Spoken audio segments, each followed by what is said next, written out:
Welcome to Mobile Rolling. Our special guest today is Ross Neal, CEO of Harness Racing SA, and we'll be back shortly to find all about the gentleman.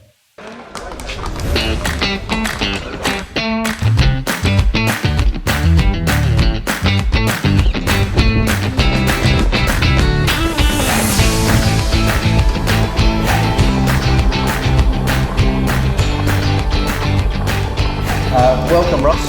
Hey, Gary. Everybody knows you as the CEO of Harness Racing SA, but I think it's time that we enlighten the public of how you got into the industry, what makes Ross Neal tick, and your involvement from what age and what you've done and where you've been and your life in general. So how did you originally start in the industry?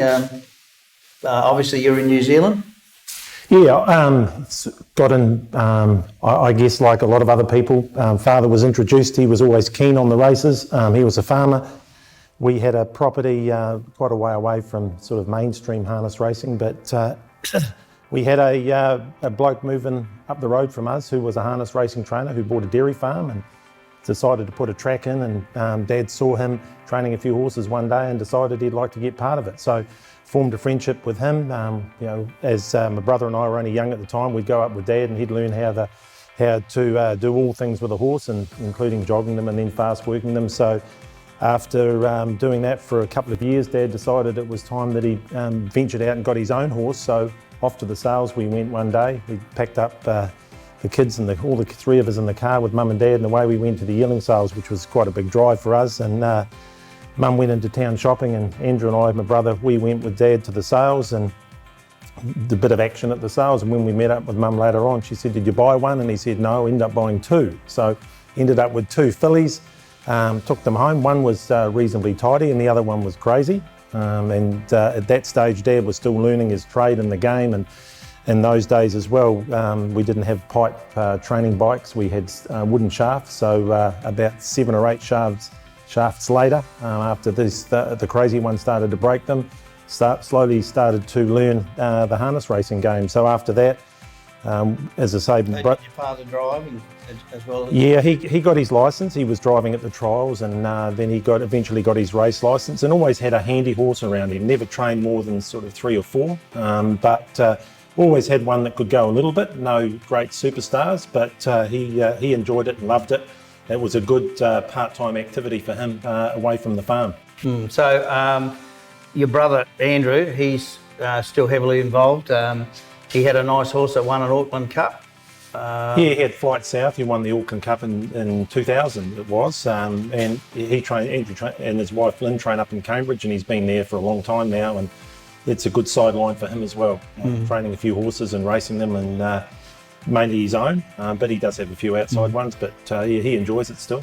I noticed that he's got a really nice, I'd say, could be called erratic trotter credit master. He was in the Inter-Dominion and was a scratching there. I think he got sick, and he's a very, very good, certainly well above average. Obviously wouldn't be in the Inter-Dominion, but I know he had a few big offers for him to go to Australia. How's he going at the moment? Is he back in work? Or? Yeah, so he's back racing. I keep an eye on things in New Zealand, see how they go, and he was back racing, won a race last week at Cambridge off a pretty long mark, and 55 metres behind, and Lynn drove him. So no, it was a good result. But yeah, he's a tidy horse, but struggles to hold his form sometimes, but he's won a lot of races. Now, I know that both yourself and Andrew ventured away from New Zealand. I believe you went to Macau.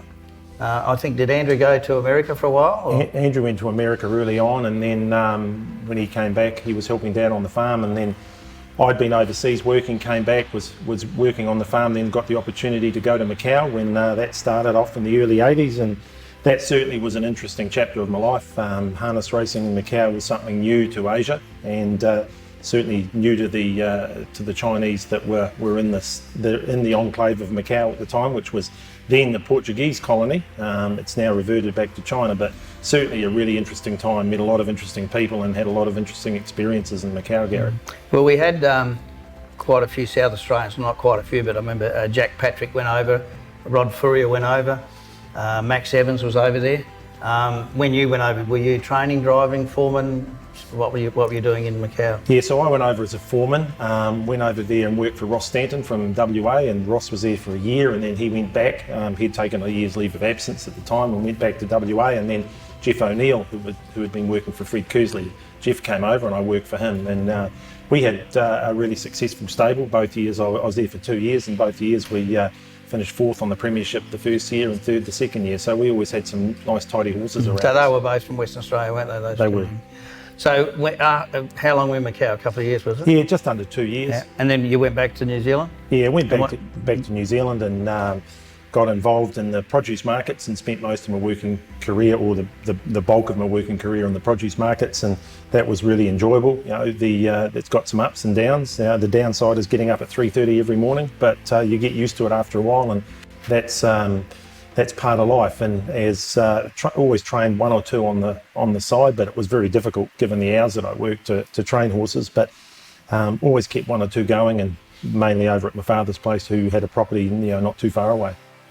So and then you became on the stewards panel or whatever in New Zealand for a while. Yeah, I worked for the JCA, which was sort of the integrity arm to start with, and just doing that on mainly Saturdays and some night meetings, just sitting in judgment effectively from the stewards. And then after I'd done that, that was 1996, I think I started in that, and then 2008, the then chairman of stewards for thoroughbred racing, Cameron George, approached me and said, well, you've been in produce long enough, why don't you come and work for me?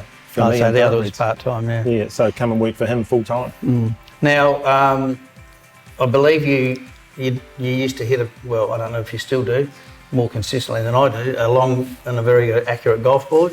So what happened with your golf? I know that's one of your hobbies at the moment. You have a hit now and again. So what was your best handicap that you're on, Ross? I got down to 3 at one point. Gary slipped out a little bit. Age just caught up with me, but I still enjoy it. It's a fun activity, and it's good just to walk around the golf course sometimes and suck in the atmosphere and all the fresh air. Good relaxing. Yeah, the only 3 I get is the putting, street putting they call it. Now your one of your hobbies is refereeing the rugby union, is it here? Rugby union. Rugby union. So I know that you do that on the weekends here. So did you play back home and referee back home in New Zealand or anywhere else that you're? Yeah, I played rugby all my life because rugby's the is the principal sport in New Zealand, and played that until about 36. I think I fractured a vertebra in my neck and I couldn't play anymore. Then took up refereeing, and that was good to me. Travelled all around the country refereeing, different venues and different grades, and got to first class level, which was good. And that, as I say, that opens a few doors for you and gets you around the country. So, and you umpired one of the finals here just recently, didn't you? Oh yeah, we had we're going through the finals process here at in South Australia. So the first week of the elimination finals were last week, and it's part of that, which is good. But it's getting a bit late in the year and a bit hot to run around a rugby ground for about 80 minutes. But well, it's probably okay if you're about 30 or 25. And that's right. It's a young man's sport, and it's really good to see all the young guys coming through in that sport. Yeah. So I know you have a bit of a passion for woodworking and making stuff like that. So is that your only form of relaxation other than your golf and refereeing? And I think you still go for a run or something, don't you? No, it's good to have interests outside of your primary activity. I think you need that to keep you. Sometimes you need that to keep you sane, I think, Gary. But it's really and that's true in every sport. But yeah, I love tinkering around the garage and building stuff and making bits and pieces, and it's go for a run when I can. I can still do that, so I'm appreciative of that and getting out and exercising. Well, it is very interesting talking to you, Ross. I don't know if there's anything else you want to add that people may not know about you, or something that that you think it's not just being the face of harness racing SA and copping all the criticism, which is you're only really the trumpet for the band, because the band, which is the board, make all those calls at the end of the day. You've been here as the steward and now as the CEO, and you've got a contract to run. where do you eventually think you'll end up? You'll go back to New Zealand or? Yeah, I don't know, Gary. I've enjoyed my time here immensely. That's South Australia is full of challenges, but out of a challenge becomes an opportunity. And so we're, as an industry, I think we're on the up, which is really good. We're incrementally growing stake money, and that's the important thing, is getting returns back to people, and that's the biggest thing in racing. I think the biggest challenge. I don't think a lot of people are aware that there has been increases in all spheres that you've been involved with since you've been there. We get a lot of negativity, but we don't get a lot of pats on the back. So look, it's nice that you can spend some time and let people know that there's more to life than just being a HRSA CEO, and that I know you're very close with your kids back home and the grandkids, and hopefully with you at the helm, things can keep on improving, and then when you go back to New Zealand, you can enjoy your family. Yeah, I hope so, Gary. It's as I say, it's a bit difficult at the moment with COVID. We can't travel and we can't do a lot really. We're sort of stuck where we are, but I think South Australia's done a good job, and in saying that, the South Australian industry, harness racing industry, has been really good through the COVID process. We faced a lot of challenges early on, and it looked like we weren't going to be able to race at some point. But everyone has, it's sort of has put their all into it, and it's worked out really well for us. And and full credit to people there. Racing's challenging, I think, going forward. And I recall when I was young, when we started off going to the races with my parents, we'd go to the races and be there an hour before the first, might have a couple of horses in and still be there well after the last. And that was the dynamic, and that's how people went to the races.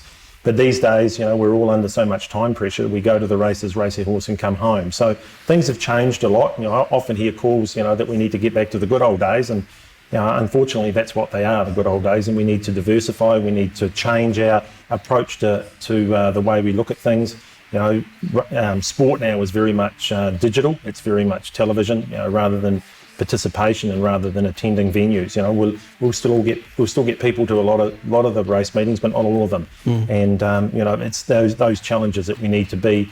As I always say, we need to be at the top of the cliff, and stopping from going over the edge rather than being at the bottom and picking up the pieces. So that's what I think we need to do going forward as an industry. We've got a really vibrant group of enthusiasts, and I've never seen a more enthusiastic group of people than I have in South Australia with harness racing. So we've just got to continue to grow. I think mobile rolling's a perfect example. The number of people that will watch this podcast compared to, say, 5 years ago, and the number of people that will pick up a book to read compared to watching a video is amazing. So anyway, thank you very much, Ross, and for an insight into your life. Thank you. No worries. Thanks, Aaron.